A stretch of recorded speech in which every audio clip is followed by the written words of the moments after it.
আপনি মাইকিং করার সময় গণতন্ত্র নিয়ে কি বলছেন? গণতন্ত্র হলো শিরিক এবং কুপুরি মতবাদ।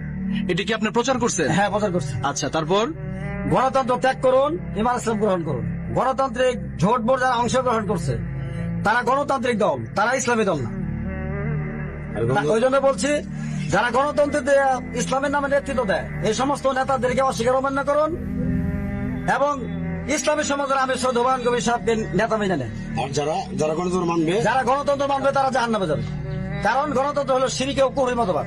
এটা ইহুদি এবং খ্রিস্টানদের রচিত মতবাদ। জামাত এটা কোন ইসলাম- মুসলিম মানতে পারে না। জামাত ইসলাম কোন- জামাত ইসলাম যেহেতু গণতন্ত্র মেনে নিচ্ছে সেহেতু তারা ইসলামী দল না, তারা গণতান্ত্রিক জাহিলি দল। হেফাজত ইসলাম হেফাজত ইসলাম যেহেতু তারা গণতন্ত্র মেনে নিচ্ছে সেহেতু তারা ইসলামী দল না, তারা গণতান্ত্রিক জাহিলি দল। বাংলাদেশ তো হচ্ছে গণতান্ত্রিক রাষ্ট্র। জি, গণতান্ত্রিক রাষ্ট্র। এই গণতান্ত্রিক রাষ্ট্রে আপনি গণতন্ত্র বিরোধী যে মাইকিং করলেন, আচ্ছা, আচ্ছা। এটা কতটুকু যৌক্তিক? এটা আসলে গণতান্ত্রিক সংবিধানে আছে, যেই সংবিধান দিয়া, যে ব্যবস্থা দিয়া মানুষের কোনো কল্যাণ হয় না, এই ব্যবস্থার বিরুদ্ধে কথা বলার এখতিয়ার প্রত্যেকটা নাগরিকের আছে। গণতন্ত্র যেহেতু কুফর এবং শিরকি মতবাদ, এটা সন্ত্রাসী কার্যক্রম পরিচালনা করার একটা কি মতবাদ। এই গণতন্ত্র শিরকি কুফরি মতবাদ, এই গণতন্ত্র যারা মানবে ইসলামের বিপরীতে যেহেতু সংবিধান, এটা মানলে অবশ্যই সে জাহান্নামে যাবে। তার নামাজ হজ জাকাত আমার কিচ্ছু হবে না।